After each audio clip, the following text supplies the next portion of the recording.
وَنُفِخَ فِي الصُّورِ، اور جب سور میں پھونکا جائے گا، فَصَعِقَ مَن فِي السَّمَاوَاتِ وَمَن فِي الْأَرْضِ، تو ہر کوئی جو بھی آسمانوں اور جو بھی زمین میں ہے سب کے سب بے ہوش ہو جائیں گے، اِلَّا مَن شَاءَ اللَّهُ، مگر جسے اللہ چاہے۔ یہ قیامت کے دن کا جو سور پھونکا جائے گا نا، یہ اس سور کا ذکر ہے کہ جو روئے ارض پہ لوگ ہیں، آسمانوں میں فرشتے آباد ہیں، سب کو موت آ جائے گی سوائے جس کو اللہ چاہے گا، اور وہ ایک شخص ہے جس کی ایکسیپشن ہے۔ وہ بخاری مسلم میں حدیث ہے، نبی علیہ السلام فرماتے ہیں ایک صحابی کا، حضرت ابوبکر صدیق کا، ایک یہودی سے جھگڑا ہوا۔ اس یہودی نے کہا کہ موسیٰ علیہ السلام کو اللہ تعالیٰ نے تمام جہانوں پہ فضیلت دی۔ صحابی نے کہا کہ نبی علیہ السلام کو سارے جہانوں پہ فضیلت دی۔ آپس میں جھگڑا ہوا تو اس صحابی نے نبی علیہ السلام کی محبت میں اس یہودی کو تھپڑ مار دیا۔ یہ بخاری مسلم دونوں میں۔ مقدمہ نبی علیہ السلام کے پاس پیش ہوا، آپ نے اپنے صحابی کو ڈانٹا اور فرمایا مجھے یونس پہ بھی فضیلت مت دو، اور یونس وہ ہیں کہ جن پہ اللہ تعالیٰ کی طرف سے عطاب آیا۔ پھر اتنا عطاب کہ سورہ الصافات میں ہے کہ اگر یونس اللہ سے توبہ نہ کرتے تو مچھلی کے پیٹ سے اس دن نکالے جاتے جس دن مردے اپنی قبروں سے نکالے جائیں گے۔ اور نبی علیہ السلام فرمایا مجھے یہ بھی نہ کہو میں یونس سے افضل ہوں، کسی دوسرے نبی کو ڈیگریڈ نہ کرو میرے مقابلے پہ۔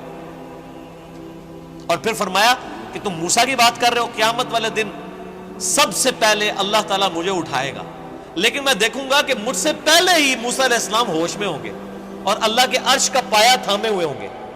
مجھے نہیں پتا کہ ان پہ قیامت کی بے ہوشی طاری نہیں ہوئی، اس بے ہوشی کے سبب جو دنیا میں اللہ کی تجلی کی وجہ سے وہ بے ہوش ہوئے، یا مجھ سے پہلے وہ زندہ کر دیے جائیں گے۔ یعنی حضرت موسیٰ علیہ السلام کو یہ جزوی فضیلت تمام پیغمبروں پہ حاصل ہے کہ سب سے پہلے ان کو قیامت والے دن اٹھایا جائے گا، یا ان پہ قیامت کی بے ہوشی طاری نہیں ہوگی، کیونکہ دنیا میں وہ ایک دفعہ بے ہوشی گزار چکے ہیں اللہ تعالیٰ کی تجلی کی وجہ سے، جو سورۃ الاعراف کے اندر آیا۔ اب دیکھیں اللہ تعالیٰ فرماتا ہے جس سے اللہ چاہے گا وہ بے ہوش نہیں ہوگا۔ ثم نفخ فیہ اخری، پھر سور میں دوبارہ سے پھونکا جائے گا۔ فاذا هم قیام ینظرون، تو سب کے سب لوگ زندہ ہو جائیں گے اور یوں کھڑے ہو کے ایک دوسرے کو دیکھنا شروع کر دیں گے، انتظار کریں گے کہ اب کیا ہونا ہے۔ واشرقت الارض بنور ربها، زمین جگمگا اٹھے گی تیرے رب کے نور سے۔ یعنی اللہ تعالیٰ اس دنیا پہ آ جائے گا جیسا کہ شان کی لائق ہے۔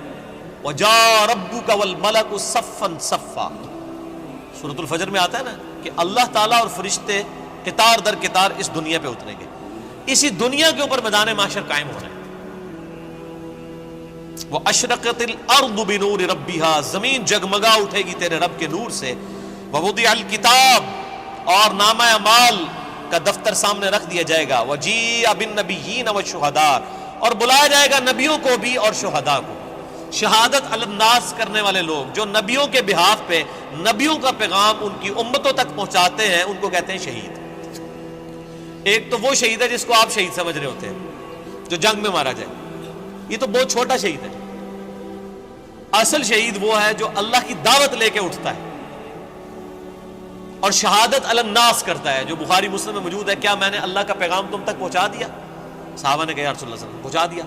تو آپ نے 3 دفعہ فرمایا اللہم اشہد اللہم اشہد اللہم اشہد، تینوں دفعہ آسمان کی طرف انگلی اٹھائی، پھر اصحاب کی طرف، اے اللہ گواہ رہنا، اے اللہ گواہ رہنا، اے اللہ گواہ رہنا۔ یہ مان رہے ہیں کہ میں نے پیغام پہنچا دیا۔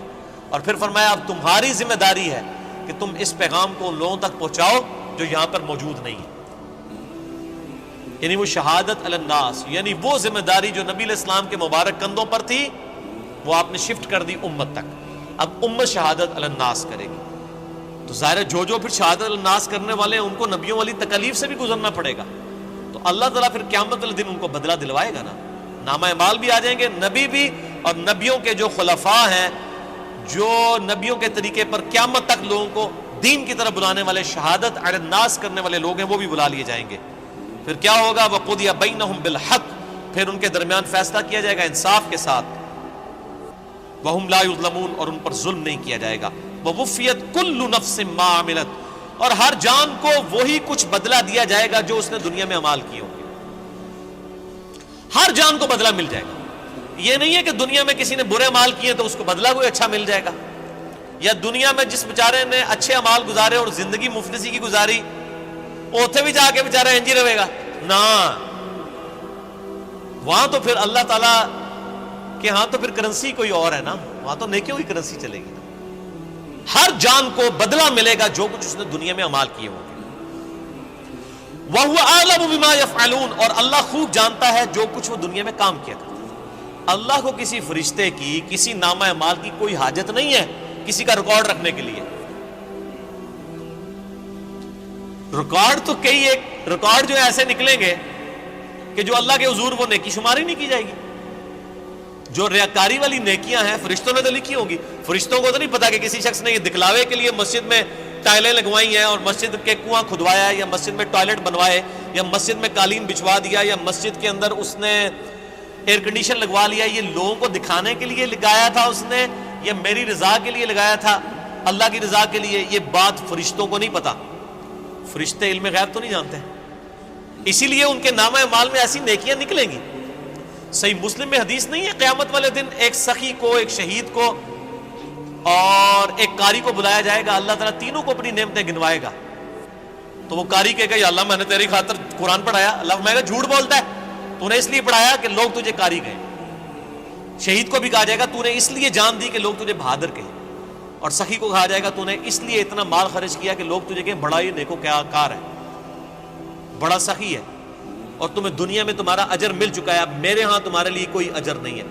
فرشتوں نے تو ان کو سخی شہید تو لکھا ہی ہوا تھا نا, تو فرشتوں کا ریکارڈ تو اس پہ تو اللہ تعالیٰ نے فیصلہ نہیں کرنا. فیصلہ تو اللہ تعالیٰ نے اپنے علم کی بنیاد پہ کرنا ہے کہ کس کے اعمال واقعی میرے لیے تھے اور کس کے نہیں. اسی لیے ریاکاری کو شرک اصغر کہا گیا.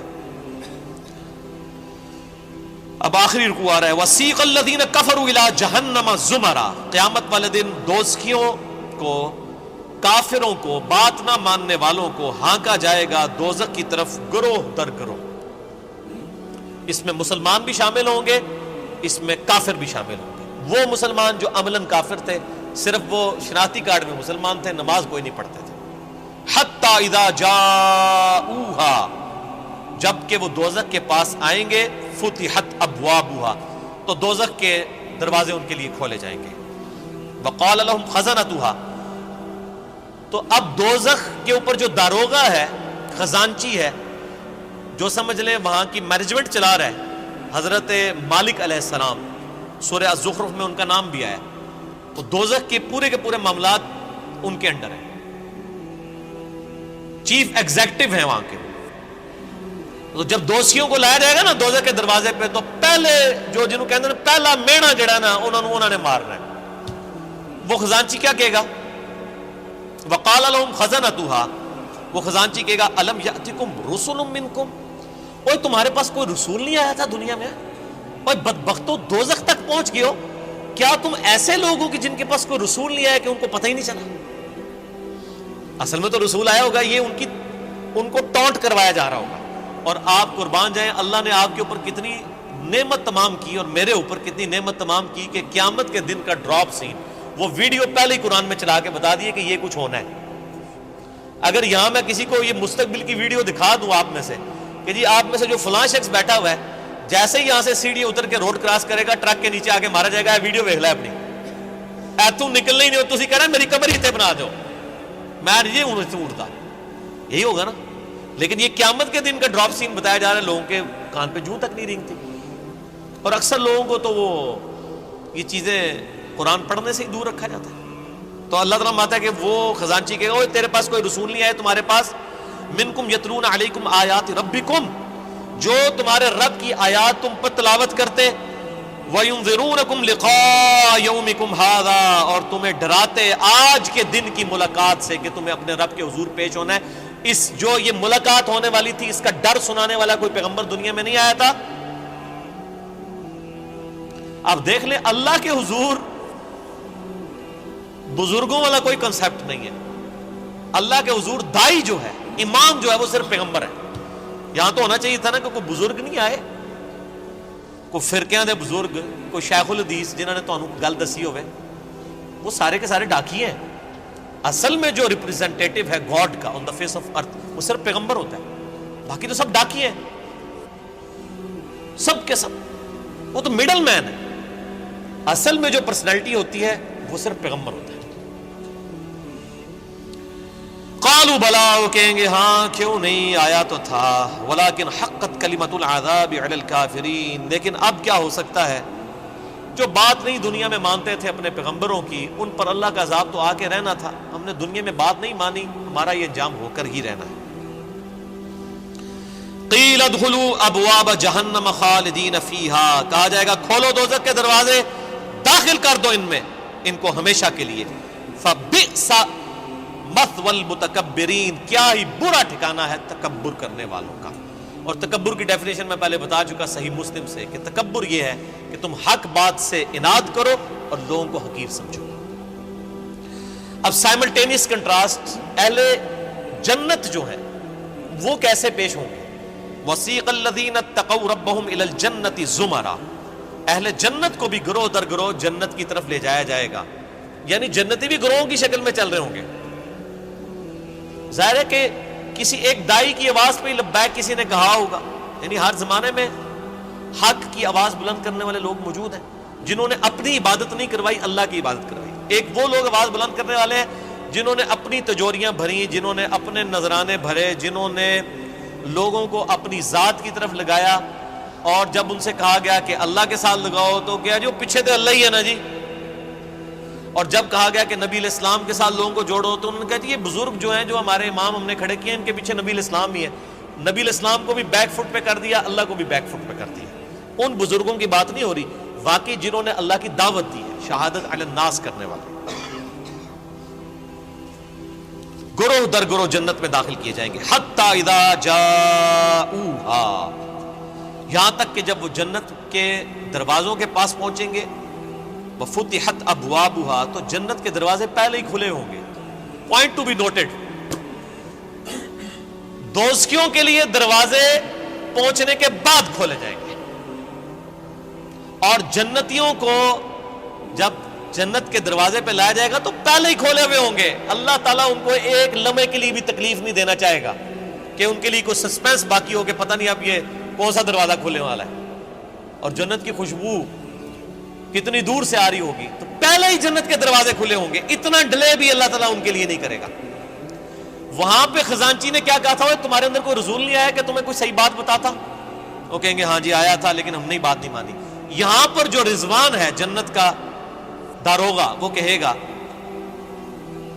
وقال لهم خزنتها، کہے گا جنت کا خزانچی سلام علیکم، کہے گا تم پر سلامتی ہو، طبتم، اور بڑے ہی اچھے رہ گئے ہو تم لوگ، بڑے پاک صاف لوگ ہو تم، فادخلوها خالدین، اب ہمیشہ کے لیے جنت میں داخل ہو جاؤ۔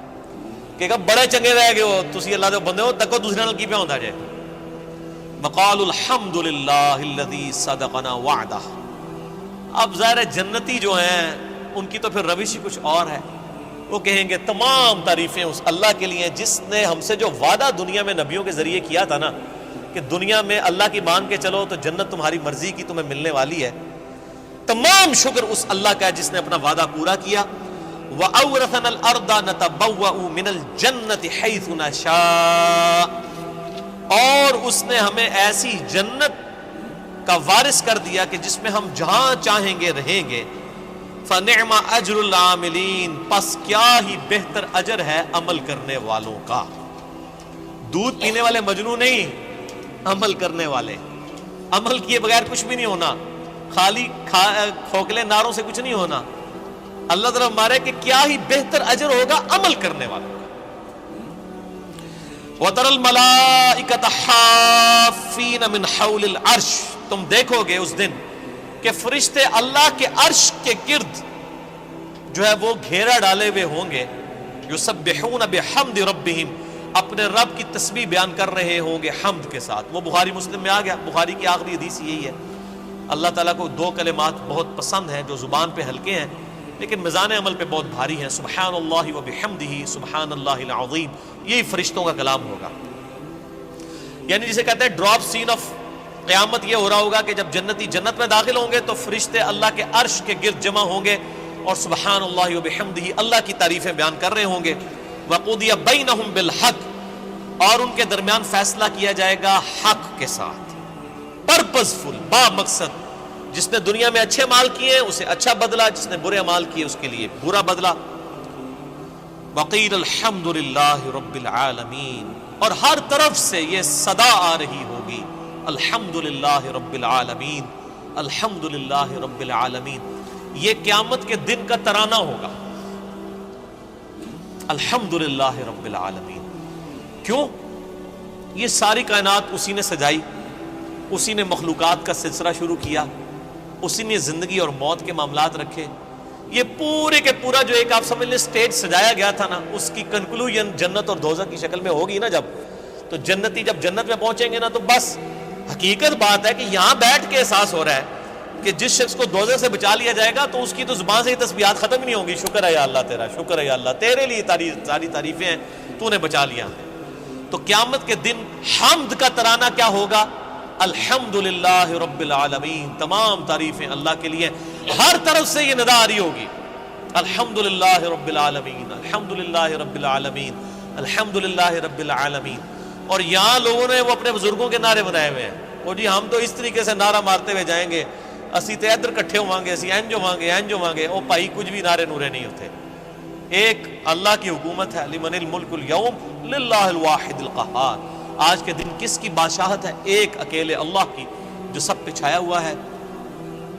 اسی پہ سورہ الزمر مکمل ہوئی۔ اب سورۃ المؤمن انشاءاللہ اگلی کلاس میں شروع کریں گے، ہمارا ٹائم پورا ہو چکا ہے۔ اینڈ پہ اللہ سے دعا کرتے ہیں کہ اللہ تعالی ہمیں ان لوگوں میں شامل فرمائے کہ جو جنت میں جائیں گے اور ان کی زبانوں پر حمد کا ترانہ ہوگا، الحمدللہ رب العالمین۔